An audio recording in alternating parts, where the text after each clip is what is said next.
Hey there, comic book friends. I'm Travis. It's time for another edition of What the Fugue, where I talk about what's going on with me in my world of comics.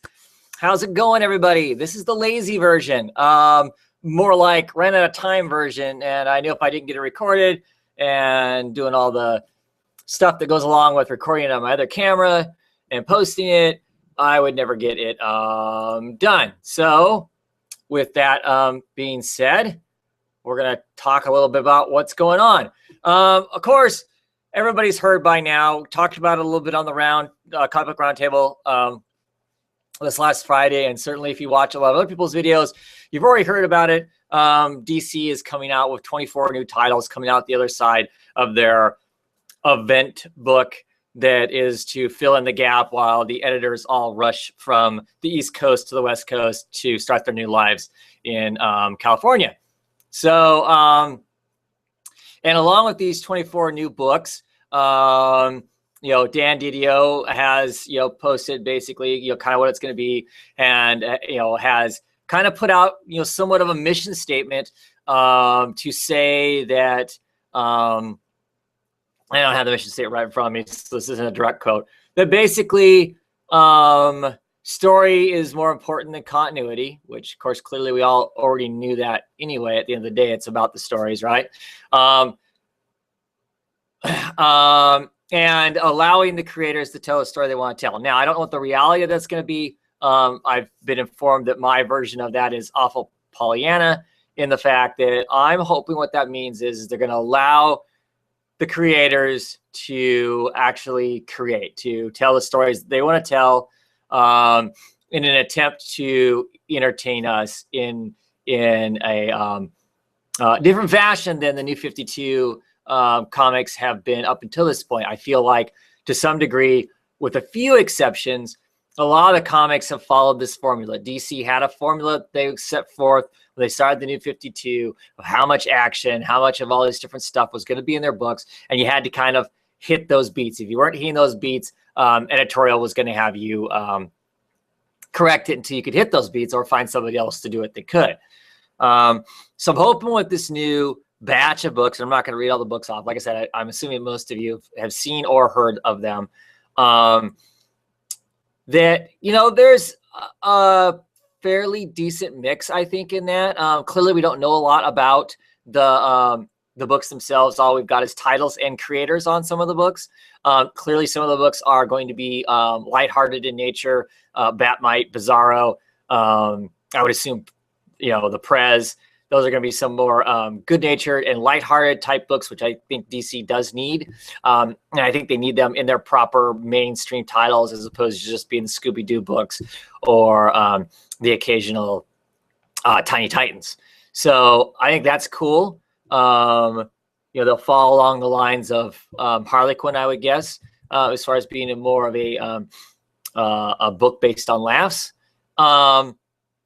So I think that's cool. I think there's still some books in there that looks like they're going to be more dark aspect in nature. You're going to get some books that have spun out of the newest creative team and direction that they're taking Batgirl, which I think is going to be interesting to see what that's going to be like.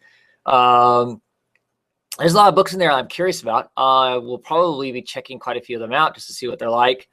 I'm excited for it. I'm excited more, not for the books themselves, but the idea of the mission statement. And I hope that my too optimistic version of what I think that statement's going to be is going to be closer to the reality.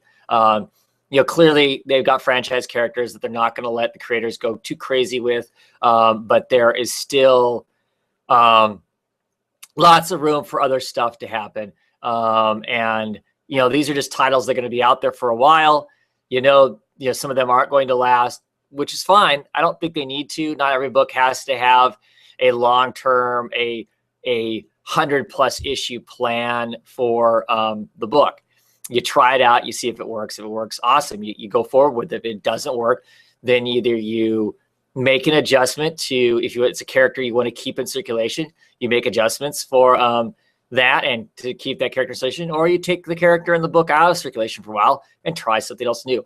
That's what I think we need more of anyway. To some degree, because there's a huge wealth of wonderful things in the DC universe that can be explored, and it'd be awesome if we get to see some more of that. There's been some comments about the fact that, good grief, it's a whole bunch more Bat books. Well, I think it's about equal the amount of Bat books that are being pulled out of the New 52 and new ones that are being introduced as we come out the other side of conversions. So, yeah, that's still a lot of Bat books, but I don't think it's just adding more. It balances itself out as far as that goes, and gives us some other interesting things to look at and to read. Unfortunately, there's no Doom Patrol yet. Anybody who follows me a whole lot, I'm a huge Doom Patrol fan. So would love to for there to be a Doom Patrol book, but clearly there has to be somebody decent to do that Doom Patrol book. I don't want to, I don't want a crappy Doom Patrol book. So I'm optimistic and I'm excited about it. There's some bummers in there, some books that I like suddenly aren't going to be there coming out the other side, it sounds like. So that's a bummer. But like I said, excited for that. Some people freaked out that this was a reboot. This isn't a reboot. It's not another, oh my gosh, DC's, flushing the toilet and starting over again. They're just going to expand the temperament and tone of their which I think is awesome. I think it's a great thing. That's a smart thing to do. Not only for us as a reader, because I don't want to read all of my books to have the exact same tone, but also clearly as a business. And that's what a lot of this is about, is being a business. And, in that business aspect, you need to have more stuff out there to attract more readers. Right. So, and clearly I feel like that they've listened to, their readership, they've listened to the audience, they listened to the critics, and are getting on board with more of these different types of books and whatnot. I think that's been asked for. I think there was a clear outcrying for the Batgirl style type books. So I think we're going to get some more that are along that vein. I don't think they're all going to be that way. But still, fairly excited to see what that's all going to be like. So that'll be awesome. What else? Let's see. Continuing with the DC theme. Last week I talked about, I was still humming and hawing. I hadn't decided what I was going to do as far as the whole convergence thing and how that all was going to work out. So this week I can look at what the Discount Comic Book Service is offering in discounts. I was wondering whether or not I'd pick up the convergence stuff. It was 50% off. Well, the main book, that's the 2 months, that the main title, it's 50% off. The other convergence books, those two-shot tie-ins that there's a ton of, those are all 40% off. So what I did is I went through, and I wasn't 100% sure on what I wanted to do. So I went through and kind of did the math on if I got all of the books that I think I'm interested in with the discount, added that up for the 2 months that it would take to collect everything. And it looked like that was going to come to about $139, give or take, about $140, basically, to collect all that I wanted to collect. But what also is coming out in this order that I can order off of is the IDW, does artist edition books where they take the books of, take the original art in its original size and all of its glory and all of its coffee stains and all of that kind of stuff. And they make, perfect photocopies and produce a book that's in that size.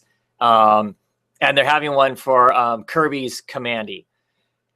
And at discount, it's about $97 to get the Commandy book. So I have decided that I'm going to forgo any DC books. I'm not picking up any of the convergence stuff. I'm not picking up any of the tie-ins, with the exception of the question one. I am going to get the question one. But I'm not going to get any of the others whatsoever. And instead of spending that $140 on over the 2 months over that thing, I'm going to spend it just in one lump sum of basically $97. And I'm going to pick up that artist edition. I think ultimately I'm going to enjoy that more. If I hear lots of awesome stuff about the whole convergence thing, clearly I can pick that up in trade. And through Discount Comic Book Service, I can probably pick up that, the trade's going to be cheaper anyway.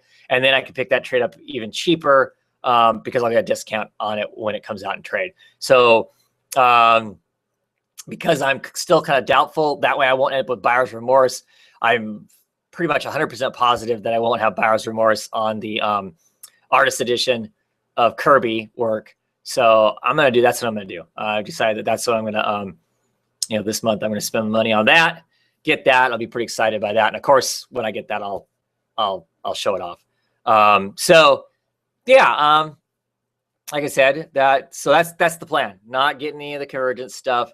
Hopefully I won't fold at the last moment. Hopefully when the Convergence books start coming out and people start talking about how awesome they are, I don't break down and go to the local chain store and buy them at full price.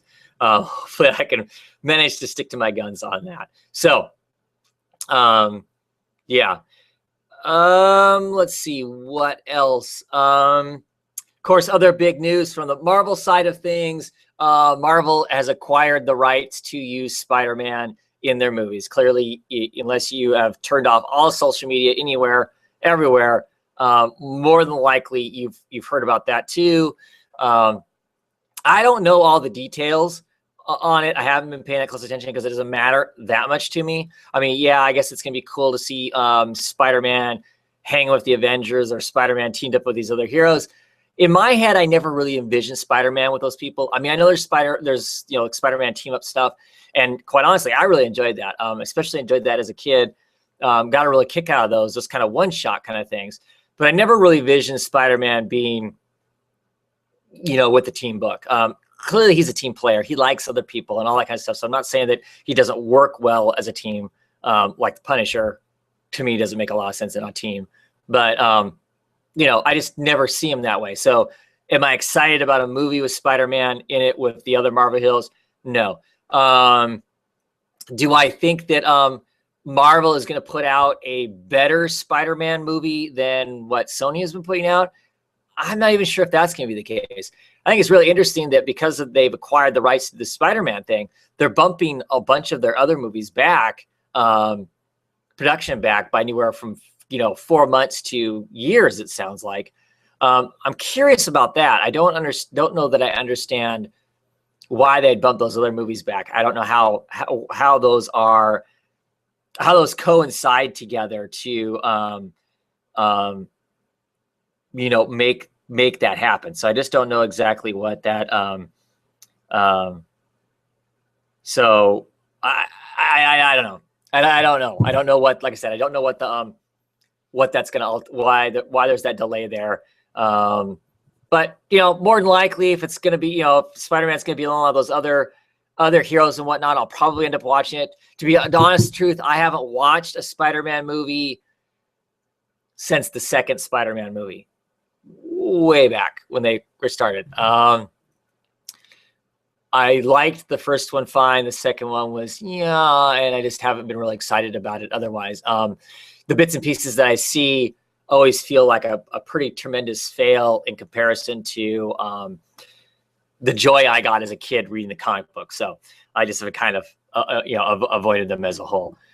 And I know I've seen bits and pieces of almost all of them on television at one point or another when they've been aired, but not terribly excited. So doesn't matter. I just think it's curious. I think it's interesting, they acquired the rights to do that. I wonder if they are working hard to acquire the rights from Fox for the X-Men stuff. I have no idea. Be interesting if they did, though, wouldn't it? But I will be curious to see if the tone changes in the Marvel movies for Spider-Man. Part of me doesn't think it's going to. Of course, they're looking for a new Spider-Man now, and then there's conversation about whether it'll be Miles Morales when they do a new Spider-Man book, which Spider-Man movie, which I think would be interesting if they did do that. I think that would confuse a large chunk of the audience, but not in a way that they couldn't handle it. I think that I'd be surprised if that actually happens, because I think that the studios and the movie execs think that we as an audience are stupid. And if they don't keep it dumbed down for us, that we wouldn't be able to grasp the idea that there is another Spider-Man from another universe or whatever. Of course, clearly with Secret Wars coming, maybe he's going to be in the same universe. But, how hard would it be to tell a quick chunk of origin story to give you this different version of Spider-Man and then to go on and tell an interesting story with a pretty dynamic character that quite honestly being multicultural probably much better represents the world as a whole anyway. And I'm assuming that when Marvel makes a movie, they are thinking worldwide audience and not just, you know, the United States or English speaking audience or the Anglo-Saxon audience. So that would be cool. So I'm looking at some of my notes here, and Goblin King is saying that he likes the Marvel movies better than the Sony movies by far. Even though Iron Man 3 wasn't the greatest, it was still better than the latest Spider-Man movies, which that could be. Like I said, I haven't watched the latest Spider-Man movies. But I'd be curious, like I said, with Marvel, what kind of tone they might bring to it that would be different than what Sony brings to it. I mean, do you think they're going to be closer to the source material? Do you think they just have better writers that are going to deliver whatever that kind of special thing is that Marvel seems to be able to put into a lot of their movies? I guess it'll be curious to see. I can certainly see from a fanboy standpoint where it'd be exciting to get more and more of these characters under the same house so you can do whatever with it. You know, I have a collecting reading gap for the whole Civil War thing. I don't know Civil War and the Gauntlet stuff. I don't know how much Spider-Man played into those stories, and is that important? I mean, I thought Civil War was probably Iron Man, Captain America, I believe, but you know, how do they all work in unison together? So I don't know. It'll be interesting. You know, clearly I'll probably end up going and seeing whatever it is. I've done a pretty good job of watching all the Marvel movies in the theater. So, you know, as much as I said, not that I'm super excited by a Spider-Man movie, more than likely I'll check it out because part of me is curious how different is it going to be from a Sony picture. So, yeah, let's see what else. So this last week I had 25 books to read. I did get them all read. I talked about some of them on the Comic Book Roundtable. My question is, and still continues to be a question. I talk about my books some on Roundtable. Are people interested in hearing me talk about them on my own channel away from the Roundtable? Because I know some people don't even watch the Roundtable because, I mean, lately the Roundtable has been like 3 hours long. And that's another thing I want to talk about too. So do I keep doing my own video? Sometimes I like doing my own video because I like being able to talk about the books a little more than what I do on the Roundtable. You know, Roundtables kind of throw it out there, whatever we talk about. Sometimes it becomes a heated conversation or a more intense conversation on a particular book, and it's awesome. And then I don't really feel the need to talk about it or a heavy desire to talk about it in my own, you know, my own videos, though, you know, no capes and Monster Comic Views. So I don't know. I mean, so what do you all think? Do you all think I should, you know, keep talking about the books, you know, just me as an individual too, besides what I talk about on the Roundtable, or does the Roundtable satisfy that in one way or another? I'm not 100% sure whether it does for me. There's lots of times it doesn't satisfy it. There's more I want to talk about, and I just kind of hold back from talking about it on the Roundtable because I don't want the Roundtable to be, okay, you've talked about it, now I'm going to spend 10 minutes talking about, you know, whatever. Because I don't want it to be just about me talking a whole bunch. So I don't know. I may, this week's been pretty hectic. So I may get those done tomorrow. Not going to be tonight. So I may get those done tomorrow, but they'll be lengthy in themselves. Cause like I said, 25 books. I think I have like, you know, 10 superhero books and 15, no capes books. So those could be hefty long videos, or maybe I'll just touch on the stuff I want to and kind of zip past other things. I don't know. I haven't decided. But what do you guys think? Do I keep doing the individual things, or do I just leave it to the Roundtable to cover that? The next thing is the Roundtable itself. You know, clearly, you know, to some degree, this is a twofold question. One, to the people who participate along with me, are you okay with the fact that the Roundtable runs as long as it is, or do I need to, as the moderator, need to rein it in so we don't? Because lately, they've been getting long. They've been getting like 3 hours, which I don't know if people are interested in being on as a participant for that long. Maybe you got other things you want to do in the night. You don't want to spend the entire night hanging out talking comic books until late into the night.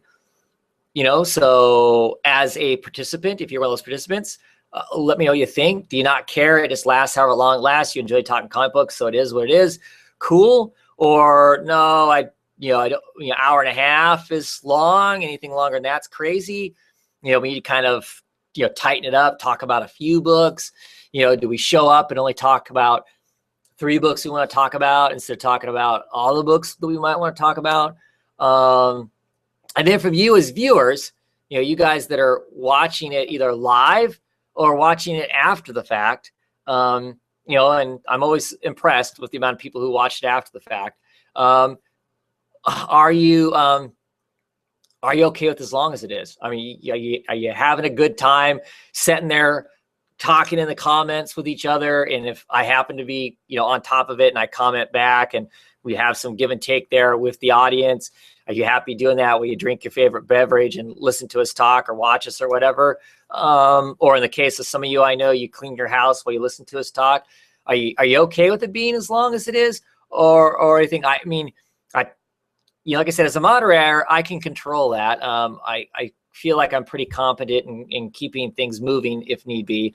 Not lots of, dead, uncomfortable, nothing going on. And I'm fairly sure that, I'm capable of reining it in and keeping it short if we need to. Me personally, I can spend all night talking about comic books. I love to talk about comic books. And wherever the subject goes. I mean, that's the other way to rein in the reining in too, is to not get off track. Personally, I kind of like that getting off track to some degree, because I feel like that sometimes we explore things that we wouldn't explore otherwise. In the case of the Comic Book Roundtable, lots of times it's about talking about the current book, and that's it. And there's a lot of other cool conversations you can have live with other people about comic books, the comic industry, and all that kind of coolness that's out there that wouldn't happen otherwise. Part of me has thought about separating the show. This is a book talking just about books. This is a book talking about the other stuff. I don't know when I'd fit both of those in, and I don't know if I get participants for both parts. So I'm just kind of throwing things out there and talking clearly right now. So let me know what you think. You're watching this or going to be watching this, and you have an opinion one way or the other on that. What do you think? What do you think we should do? Or is it happy just to leave it alone? And now it is not a problem. Because I'm just curious. Not saying that whatever you all say is going to sway me one way or the other. Probably the people who participate, their opinions on the show would sway me more than the people who watch it. I mean, it is for all you guys to watch, clearly, because I post it that way and whatnot. But to be quite honest, largely it's selfish too. It's an avenue for me to get to hang out with friends and talk about comic books. It's a conversation that I would attempt to have whether I turned on the broadcast button or not. I would, if suddenly everybody decided they hated the Roundtable show and no one was going to ever watch it again, or if suddenly Google Plus decided it was no longer going to load these things to YouTube, I would still attempt every week, if I could, to gather up some comic book friends, and even if it wasn't, live and broadcasted, hang out in a Google Hangout and shoot the breeze every week about what happened in comics, because to me that's just fun. For one, I don't have a comic book shop, so I don't hang out at a comic book shop and BS with the people at the comic book shop and whatnot. And quite frankly, I don't know that even if I had a comic book shop, that there would be as cool people as what I have met through the YouTube community and the Twitter community to talk comic books with. So yeah, so I would still be inviting the same people I invite and accepting the same people in to talk comics as I would whether it was broadcasted or not. So there's that. But just kind of wanted to get a sense of what other people think of and would like to see or not see, or or whatever. For a while, when the Comic Book Roundtable first started out, we had a section where we talked about back issues and whatnot too. I'd be cool going back to that. If that's what people want to do some, some back issue talking or whatever you happen to pick up that week. If that's the place you want to discuss it, it just makes the show that much longer. And that's one of the reasons why, since I've kind of taken over the show, some of that has dropped off, and pretty much we don't talk a lot about that, just because the show can kind of get long, because I want to have a discussion about the books, not just I picked these up. What did you think of them? And don't know if you noticed that even if it's books I don't pick up, if you're showing me a book and you're talking about it, I almost always have questions about the book if it's something I'm not reading, because I want to know more. I want to know why it interests you or it doesn't interest you or all those things. So yeah, I'm hoping that works for people. But let me know. What do you want to see? How would it work better, do you think? And that sort of thing. And speaking of Comic Book Roundtable, of course, once again, Comic Book Roundtable will be on Saturday, 6:30-ish. Get closer to actually starting on time. 6:30-ish Pacific time. That's 9:30 Eastern time.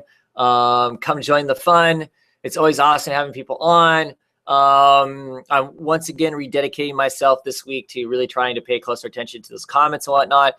Last week, kind of ended up ignoring that because we had so much to talk about with the DC news that had just come out. I ended up not paying too close attention. I will pay more attention this time around. And as a reminder, and I'll remind people during the roundtable too, I am now through Google Plus. I'm using the question app, so you can go there and type in a question or a comment, whatever, I don't care, and I'll be able to see it quicker. It feeds it right away. It immediately feeds it in. If you comment in the YouTube channel, which is awesome too, it takes a little longer for it to load up in the two things I have to track it. So sometimes I maybe not catch it quite as fast there. And then sometimes it feels awkward to go back and touch on people's comments if the comment doesn't pop up until after we're well past talking about it. But I can go back. I mean, that may be something to do too. Maybe this next time what I'll do is because, we break the kind of roundtable into 3 parts. Usually we talk independent books, DC books, Marvel books. Maybe after we talked about a section, I'll hit the comments, make sure whatever anybody's commented on that section, and then move on. Maybe that's what I'll do. Unless you have some other thoughts that make more sense around that. At any rate, this has probably already gone longer than what I intended on it. I always try to make What the Fugue's not so long, unless something special is going on or whatever. But at any rate, thanks for those of you who tuned in right now, and thanks to you that watch later on. And I'm sure I'll catch you later on in the week. Not sure about talking about my books from this last week or not. For some of you that care, good news. My family is almost virtually completely caught up. Ethan is reading this last week's comics right now. I'm assuming he will have them done, probably read, before I get this coming week's books. So I don't know that he's going to be on and do reviews with me right away, because he is in theater at school. They are, I think next week, their production starts of Addams Family. They're doing the Addams Family, which is pretty fun. Ethan is being Uncle Fester, which is funny. So he's got a couple weeks of that. And so I think because of the production of that show and whatnot, he won't be around. So I would say once we hit the end of February, beginning of March, I would guess probably you'll get to hear my cynical, smart-ass teenager talk comic books with me, which is sometimes really fun, and sometimes I want to strangle him. So we'll see where that goes. Anyway, excited about that. Also, I plan on doing my end of the year talk on the comics that I collected for 2014. Yes, I know we're in the middle of February already. But like I said, my family's finally caught up and got them all read. I will probably shoot that video like on Monday. Monday's a holiday for me. So I should have time to do it on that day. So I'll do that. So I would say, be prepared to check it out coming sometime early that week. So kind of excited about that. We'll see how that goes. Anyway, thanks all for watching. I'll see you later on in the week, clearly for Saturday. Comic Book Roundtable. Come on, come in the comments, check it out, talk some comics with us. Always love it. Have a great one, everybody. Bye.